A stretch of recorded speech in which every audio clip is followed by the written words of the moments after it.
पुण्याला सांगू लय द्यायचं आपल्याला माहिती बसली का नाही बदलून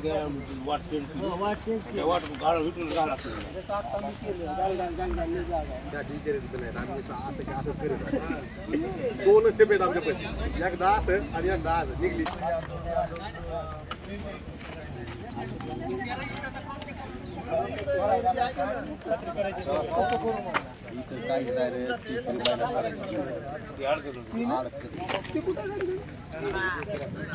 बेस्ट ऑफ लक. थँक्यू. नमस्कार.